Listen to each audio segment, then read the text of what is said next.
Friends, आज की इस वीडियो में हम जो महादेवी वर्मा और जो हमारे रघुवीर साहय हैं तो हम उनके बारे में जानेंगे। उनका जीवन परिचय पढ़ेंगे हम, मतलब उनका लेखक और कवि परिचय पढ़ेंगे। सबसे पहले बात कर लेते हैं महादेवी वर्मा की। मैंने आपसे बोला था कि जो महादेवी वर्मा है वो एक कवि भी हैं और वो जो एक लेखक भी हैं। यानी आपको जो है इनकी गद्य और पद्य दोनों की जो है रचनाएं याद होनी चाहिए ताकि आप लिख सकें। आपको जैसा दिया जाए आपको उस तरीके से जो है इसे लिखना है। मैं आपको बताऊंगी कि इसे किस तरीके से लिखना है। पर मैं जो है 2 रचनाएं लिखने को आती है तो आप जो है इसकी 2 रचनाएं कोई सी भी याद रख लीजिए। आप निहार रख लीजिए या अतीत के चलचित्र रख लीजिए या स्मृति की रेखाएं रख लीजिए, तो आप नीरजा रख लीजिए। मतलब एक गद्य की और एक पद्य की याद रख लीजिए ताकि जो है आपको इनकी दोनों की एक एक याद रहे। यहाँ पे रचनाओं में क्या लिखा है कि इन्होंने गद्य पद्य चित्रकला एवं बाल साहित्यों की रचना की है। इन्होंने जो है गद्य में भी रचनाएं लिखी और पद्य में भी जो है क्या इन्होंने रचना लिखी है।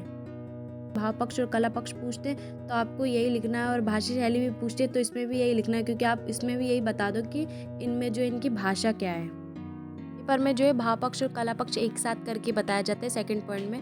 इन्होंने यहाँ पे जो है पॉइंट में दे दिया है, लेकिन पेपर में एक साथ ही पूछेंगे, इसलिए मैं आपको ऐसे बता रही हूँ कि एक साथ जो इसे कैसे लिखना है। पहले आप इसका भाव पक्ष कला पक्ष डाल के ये लिख सकते हो कि जो इसका पहला पॉइंट लिखा है वही पूरा, कि इनकी रचनाओं में आत्मा परमात्मा के मिलन एवं विरह की छाया स्पष्ट रूप से दिखाई देती है। जैसे मैंने बताया था कि आप कोई भी कवि या लेखक परिचय लिख रहे हो तो आप ये लिख सकते हो कि इनकी भाषा सरल सुबोध होती है। आगे आप ये लिख सकते हैं कि इन्होंने क्या नारी स्वतंत्रता, समाज सुधार, शोषण के विरुद्ध अनूठे चित्र दिखाई पड़ते हैं। नेक्स्ट पॉइंट है ये, आप इसके आगे लिख सकते हैं, पैराग्राफ में करके लिखना है, कि जो है आपसे जो है भाव पक्ष और कला पक्ष एक साथ करके ही पूछेंगे। या फोर्थ पॉइंट भी ये लिख सकते हैं कि हृदय की अनुभूतियों को अपनी रचनाओं में इन्होंने क्या दिया, स्थान दिया। तो इन्होंने जो है अपने हृदय से, यानी जो उन्होंने अनुभव किया था उसकी जो अनुभूति थी को जो क्या किया अपनी रचना में स्थान दिया। मतलब अपनी रचना में इन्होंने अपनी हृदय की जो अनुभूति थी उसके बारे में लिखा। आप कला पक्ष से ये लिख सकते हो कि इनकी जो प्रारंभिक कविताएं थी वो ब्रज भाषा की थी। इन्होंने जो अपनी स्टार्टिंग में जो कविताएं लिखी थी वो किस में लिखी थी, ब्रज भाषा में। और आगे आप ये लिख सकते हो कि इनकी रचनाओं में संस्कृत मिश्रित खड़ी बोली का प्रयोग किया गया है। यहाँ जो लिखा है ना इसके पश्चात संपूर्ण, इसकी जगह आप लिख सकते हो कि इनकी रचनाओं में संस्कृत मिश्रित खड़ी बोली का जो है प्रयोग किया गया। आगे आप ये लिख सकते हो कि भाषा मधुर कोमल व प्रभावपूर्ण सरल है। ये जो लाइन है आप सभी में लिख सकते हो, क्योंकि सबकी जो भाषा रहती है मधुर रहती, कोमल रहती और प्रभावपूर्ण रहती है, कि हमें जो उनकी बात समझ में आती कि वो क्या समझाना चाह रहे हैं हमें। आगे आप ये लिख सकते हैं कि थर्ड पॉइंट इन्होंने क्या लिखा है कि काव्य में रस, छंद, अलंकार, शिल्प और प्रतीक का प्रयोग किया गया है। इन्होंने जो अपने काव्य जो है ये फर्स्ट पॉइंट खत्म करने के बाद उसी के साथ जो है पैराग्राफ करके आप ये वाला लाइन लिख सकते हो, जो है ये ईजी भी और आपको याद हो जाए। पॉइंट भी आप इसी के साथ लिख सकते हो कि नारी स्वतंत्रता, समाज सुधार, शोषण के विरुद्ध अनूठे चित्र दिखाई पड़ते। इन्होंने क्या किया, नारी की स्वतंत्रता के लिए, समाज सुधार के लिए, शोषण के विरुद्ध इन्होंने आवाज़ उठाई थी, तो इसके जो चित्र इन्हें दिखाई पड़ते हैं। सब जो है आप एक ही साथ पैराग्राफ में करके लिखोगे। आपसे जो है पेपर में इकट्ठा ही पूछा जाएगा, इसलिए जो है आप इसे पैराग्राफ में करके लिखिए। ये आप जो है भाषा शैली जो कला पक्ष दिया उसकी लाइनें लिख सकते हो कि ये जो है प्रारंभिक कविता ब्रज भाषा की थी। जो महादेवी वर्मा की जो प्रारंभिक कविता थी वो क्या थी, ब्रज भाषा में थी। आगे ये लिख सकते हो कि इनकी रचनाओं में क्या है, संस्कृत मिश्रित खड़ी बोली का प्रयोग किया गया। इस तरीके से अपने हिसाब से लिख सकते हो। आगे लिख सकते हो कि भाषा मधुर कोमल व प्रभावपूर्ण सरल है। ये बात जो है आप किसी में भी लिख सकते हो, क्योंकि सब में ही जो है भाषा मधुरी रहती है और प्रभावपूर्ण रहती है, जो आपको अच्छे से प्रभाव डाल सके। काव्य में क्या किया इन्होंने, रस, छंद, अलंकार, शिल्प और प्रतीक का प्रयोग किया गया। उन्होंने जो काव्य लिखा था उसमें क्या था, रस, छंद, अलंकार, शिल्प और प्रतीक, इन सबका क्या किया था, प्रयोग किया गया था अपनी रचनाओं में। ये भी लिख सकते हो कि इनकी गद्य रचना में इन्होंने जो है अनेक शैलियों का प्रयोग किया। आपको शैलियों के नाम याद है, जैसे वर्णनात्मक, विचारात्मक, तो आप लिख दीजिए। नहीं याद तो आप इस तरीके से लिख सकते हैं। तो भाव पक्ष और कला पक्ष आपने दोनों को मिला के कर दिए तो 3-4 लाइन का आराम से हो गया है, तो इतना बहुत है। उसके बाद जो थर्ड पॉइंट आता है वो आता है साहित्य में स्थान। साहित्य में स्थान में इतना सारा लिखा है, आपको जो इसका मैं थोड़ा ही लिखना है।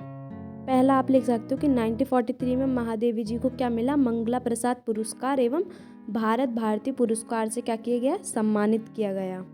आप आगे ये लिख सकते हैं कि भारत का सर्वोच्च साहित्यिक सम्मान ज्ञानपीठ पुरस्कार भी इन्हें जो है प्रदान किया गया। आप ये आगे लिख सकते हो कि 1951 में जयशंकर प्रसाद के साथ इनके सम्मान में क्या हुआ, 2 रुपये का एक युगल टिकट भी जारी किया गया। तरीके से जो है आपने महादेवी वर्मा के बारे में जान लिया और इनका जो अब आएगा तो आप लिख लेंगे। इसी के साथ हम जो है और आगे बढ़ते हैं, बात कर लेते हैं रघुवीर साय का। इनके बारे में भी जो है एग्जाम में पूछा गया क्वेश्चन। अब बात कर लेते हैं इनकी रचनाएं। सीढ़ियों पर धूप, आत्महत्या के विरुद्ध, हंसो हंसो जल्दी हंसो, लोग भूल गए। इनमें से जो है कोई आप 2 याद रख लीजिए। कि जो है भाषा शैली देख लेते हैं कि इनकी जो है भाषा शैली क्या है। इनकी जो भाषा शैली वो क्या है कि रघुवीर साय की अपनी काव्य शैली है। उनकी भाषा क्या है, सरल, साफ सुथरी एवं सदी हुई है। यानी इनकी जो भाषा है वो क्या है, सरल सुबोध है, यानी साफ सुथरी, एकदम जो भी बात कहते हैं साफ शब्दों में कहते हैं, जिससे आपको आसानी से समझ में आ जाए कि उन्होंने जो अपने काव्य में क्या बात कही है। कि उन्होंने क्या लिखा है कि उनकी भाषा शहरी होते हुए भी सहज व्यवहार वाली है। क्योंकि यानी उनकी जो भाषा थी वो शहर के जो लोग हैं वैसी भाषा थी, लेकिन उनकी जो भाषा थी वो कैसी थी, सहज व्यवहार वाली, यानी सबसे जो है बहुत ही अच्छे से व्यवहार करने वाली भाषा थी। आगे क्या है कि रघुवीर साय जो है आधुनिक काव्य भाषा के मुहावरे को पकड़ने में अत्यंत कुशल हैं। आप इसको इस तरीके से लिख सकते हैं कि रघुवीर साय ने जो है अपनी रचनाओं में जो है मुहावरे का प्रयोग किया है। आप ये लिख सकते हैं कि उनकी कविताओं में जो है भुजी खुरदुरी मुस्कान उनकी कविता के गुण ने। कि जो कविता थी उनमें कैसी मुस्कान थी, खुरदुरी मुस्कान थी, यानी मुस्कान एकदम वो नहीं थी, खुशी वाली बात नहीं थी, इतनी कुछ ऐसी थी। उनकी जो कविताएं थी उनको पढ़कर आप एकदम खुश नहीं हो सकते थे। उन्होंने जो अपनी रचनाओं में जो है छंदों का प्रयोग किया। का जो है साहित्य में स्थान देख लेते हैं। इन्हें जो है 1984 में जो है साहित्य अकादमी पुरस्कार जो है प्राप्त हुआ था। और ये जो है नव भारत टाइम्स दिल्ली में जो क्या रहे, विशेष एक संवाददाता रहे। इन्हें जो है पुरस्कार भी प्राप्त हुआ था और जो ये नव भारत टाइम्स जो दिल्ली का था उसमें वो क्या रहे, संवाददाता रहे, यानी रिपोर्टर रहे। जो है कवि होने के साथ साथ निबंध लेखक, कथाकार तथा एक आलोचक भी रहे हैं। साहित्य में स्थान में आपको जो है इतना ही लिखना है, यही बहुत है। 2022 के पेपर में जो है 3 नंबर के हिसाब से ही आया था, तो आपको भी जो है 3 नंबर के हिसाब से इसको प्रिपेयर करके चलना है। 3 नंबर के हिसाब से इतना बहुत है। हमने जो है कवि और लेखक परिचय के बारे में बहुत अच्छे से जान लिया, तो हमारा ये जो टॉपिक होता है इस वीडियो के बाद ये खत्म हो जाता है। अब हम नेक्स्ट वीडियो से जो है न्यू टॉपिक शुरू करेंगे। मैं आपका इनका रिवीजन कराऊंगी तो मैं आपको जो है और बता दूंगी कि आपको किन किन के याद करने हैं। आज की वीडियो में जो है हमने इन सब के बारे में और अच्छे से जान लिया। अब पेपर में आएगा तो आप इसे जो है और अच्छे से लिख लेंगे। इसी के साथ ये वीडियो यहीं एंड होती है। मिलते हैं नेक्स्ट वीडियो में। Thanks for watching.